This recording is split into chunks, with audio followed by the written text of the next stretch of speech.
నేను లేనప్పుడు ఉంటే పంపుతా. బాబు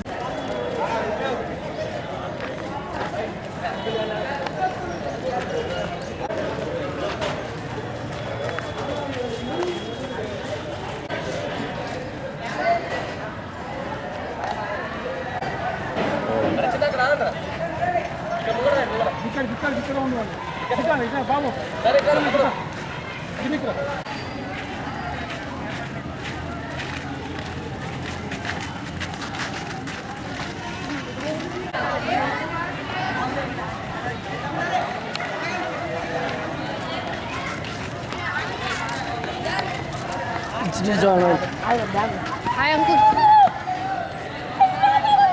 Bag uncle.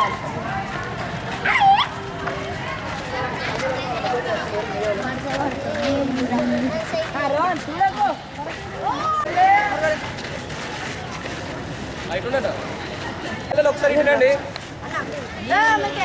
మనం ఈరోజు బంద్ పెట్టుకున్నాం కదా. ఎందుకోసం అంటే మన ప్రభుత్వ పాఠశాలల్లో మౌలిక వసతులు అంటే టాయిలెట్స్ కావచ్చు, స్కూల్ భవనాలు కావచ్చు, ఇతరత్ర అట్లనే మనకు సార్లు టీచర్లు తక్కువ ఉన్నారు కదా. ఇక్కడ కొన్ని స్కూళ్ళలో చాలా వరకు 530 స్కూళ్ళు ఉంటే 530 మండలాలకు దాదాపు 6700 స్కూల్స్ ఉన్నాయి. 6700 స్కూళ్ళకు అంటే మనకు చదివే విధంగా మనం రిక్రూట్మెంట్ చేస్తే ఈరోజు పేద విద్యార్థులకు న్యాయం జరుగుతుందని చెప్పేసి ఒక డిమాండ్. అదేవిధంగా మౌలిక వసతులు పెట్టాలని చెప్పేసి భర్తీ చేసేటువంటిది మెగా డిఎస్సి. దాని ద్వారా మనకు పేద విద్యార్థులకు న్యాయం జరుగుతుందని చెప్పేసి తెలంగాణ వ్యాప్తంగా మనం స్కూల్స్ బంద్ చేస్తాం. ఓకేనా? మనమంతా కూడా ఇంటికి వెళ్ళిన తర్వాత మన పేరెంట్స్తోనే చెప్పాల్సిన విషయం ఇదే. ప్రభుత్వ పాఠశాలను బలోపేతం చేసే విధంగా రాష్ట్ర వ్యాప్తంగా ఏబీపీ బంద్ పిలుపునిచ్చింది. మౌలిక వసతులు కావచ్చు, టీచర్లను రిక్రూట్మెంట్ చేయడం విషయంలో కావచ్చు, ఎంఈఓలు దీనికోసం బంద్ను మనం పాటిస్తున్నాం. ఓకే, అందరికీ థ్యాంక్ యూ. మీరందరూ కూడా జాగ్రత్తగా ఇంటికి వెళ్ళాలి. ఇంటికి వెళ్ళిన తర్వాత క్లాస్ టీచర్తో కంపల్సరీ పేరెంట్స్ వరకు ఫోన్ మాట్లాడండి. ఓకేనా? అందరికీ థ్యాంక్ యూ.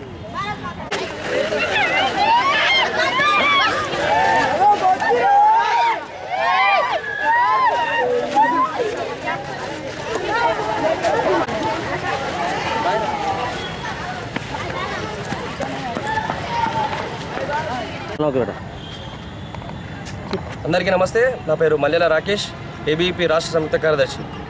ఈరోజు తెలంగాణ రాష్ట్ర వ్యాప్తంగా ప్రభుత్వ పాఠశాలలో నెలకొన్నటువంటి సమస్యలపైన మౌలిక వసతులు కావచ్చు, టీచింగ్ నాన్ టీచింగ్ విషయంలో కావచ్చు, ఈరోజు రాష్ట్ర వ్యాప్తంగా ప్రైవేట్ మరియు ప్రభుత్వ పాఠశాలల యొక్క బంద్ను పాటించడం జరుగుతోంది. ఏదైతే గత ప్రభుత్వం 10 సంవత్సరాలు యొక్క విద్యను నిర్వీర్యం చేయడమే కాకుండా ప్రభుత్వ పాఠశాలను గాలికి వదిలేసినటువంటి దుస్థితి తెలంగాణలో చూసినాం. ఇప్పుడు మొన్న అధికారంలోకి వచ్చినటువంటి ఒక కాంగ్రెస్ ప్రభుత్వ పాఠశాలను పక్కన పెట్టి కేవలం కార్పొరేట్ సొమ్ములకు అమ్ముడుపోతూ స్థానికంగా ఉన్నటువంటి ఎంఈఓలు కావచ్చు, డిఓలు నుంచి మొదలుకొని ఈరోజు ప్రభుత్వ వ్యవస్థను కూడా తుంగలో తొక్కుతూ ఈరోజు పేద బడుగు బలహీన విద్యార్థులు చదువుకున్నటువంటి పాఠశాలల్లో మౌలిక వసతులు లేని కారణంగా ఈరోజు విద్యార్థులకు తీరని అన్యాయం జరుగుతూ ఉంది. ఏబీపీ యొక్క డిమాండ్ ఏంటంటే ఈ యొక్క ప్రభుత్వ పాఠశాలలో ఉన్నటువంటి మౌలిక వసతులు మెరుగుపరచాలి. అదేవిధంగా చాలా చోట్ల కూడా బిల్డింగ్స్ లేవు ప్రభుత్వ పాఠశాలకి. వెంటనే భవనాలు కట్టించాలి. టీచింగ్ నాన్ టీచింగ్ను భర్తీ చేయాలి. అదేవిధంగా ఏదైతే మిడ్ డే మీల్స్ ద్వారా అందిస్తున్నటువంటి పేద మధ్యతరగతి విద్యార్థులకు అందిస్తున్నటువంటి మధ్యాహ్న భోజనాన్ని మెరుగుపరచాలి. ఈ యొక్క డిమాండ్స్తోని ఏబీపీ రాష్ట్ర వ్యాప్తంగా పిలుపునివ్వడం జరుగుతుంది. ముఖ్యంగా మెగా డిఎస్సిని ప్రగల్భాలు పలుకుతున్నటువంటి ఒక రాష్ట్ర ప్రభుత్వం వెంటనే మెగా డిఎస్సి ద్వారా ప్రభుత్వ పాఠశాలలో రిక్రూట్మెంట్ చేయాలి. అదేవిధంగా ప్రైవేట్ కార్పొరేట్ విద్యాసంస్థలు ఏవైతే వసూలు చేస్తున్నటువంటి యొక్క ఫీజులు ఏవైతే ఉన్నాయో వాటిని అరికట్టాలి. ఫీజుల నియంత్రణ చట్టం ఇది కేవలం ప్రగల్భాల వరకు మాత్రమే, పేపర్ ప్రకటనలో మాత్రమే ఉన్నది. ఫీజుల నియంత్రణ చట్టాన్ని కఠినంగా అమలు చేయాలి. అదేవిధంగా గుర్తింపు లేకుండా నడుస్తున్నటువంటి ప్రైవేట్ కార్పొరేట్ పాఠశాలపైన చర్యలు తీసుకొని వాటి యొక్క గుర్తింపు రద్దు చేయాలని చెప్పి ఏబీపీ డిమాండ్ చేస్తోంది. ఈరోజు అఖిల భారతీయ విద్యార్థి పరిషత్ రాష్ట్ర శాఖ పిలుపు మేరకు జగిత్యాల జిల్లా వ్యాప్తంగా బంద్ నిర్వహించడం జరుగుతున్నది. ఇలా ఎందుకంటే ఈ యొక్క బంద్ ఎందుకంటే ఏదైతే ప్రభుత్వ పాఠశాలలో మౌలిక వసతులు లేక అనేకమైనటువంటి పేద మధ్యతరగతి విద్యార్థులు ఎవరైతున్నారో అనేకమైనటువంటి ఇబ్బందులు పడుతూ ఉన్నారు. ఇలా అదే కాకుండా కార్పొరేట్ స్కూల్ ఏవైతే యొక్క గతంలో కేసీఆర్ అయితే ఏదైతే తప్పు చేసిండో అదే మాదిరి అయిపోయినటువంటి రేవంత్ రెడ్డి కూడా తప్పు చేస్తూ ఉన్నాడు. గతంలో కదా కేసీఆర్ యొక్క పరిపాలన మీద దృష్టి పెట్టకుండా ఎవరైతే ఎమ్మెల్యేలను కింది స్థాయి వార్డు మెంబర్ స్థాయి నుంచి ఎమ్మెల్యే దాకా కొంటున్నాడో అదే రకంగా ఈ యొక్క రేవంత్ రెడ్డి కూడా ఎమ్మెల్యేలను కొనుక్కున్నటువంటి ఆసక్తి విద్యార్థుల భవిష్యత్తు మీద ఈ యొక్క రేవంత్ రెడ్డికి లేదు. ఇలా ఏదైతే ఖాళీగా ఉన్నటువంటి 25,000 పైచీలకు ఉద్యోగ నోటిఫికేషన్లు అవుతున్నాయి, వాటిని భర్తీ టీచర్ ఉద్యోగ పోస్టులు వాటిని భర్తీ చేయాలని చెప్పేసి ఏబీవీపీ డిమాండ్ చేస్తూ ఉన్నది. అదేవిధంగా ఖాళీ ఉన్నటువంటి ఎంఈఓ డిఓ పోస్టులను వెంటనే భర్తీ చేయాలని చెప్పేసి ఏబీవీపీ ఈరోజు డిమాండ్ చేయడం జరుగుతూ ఉన్నది.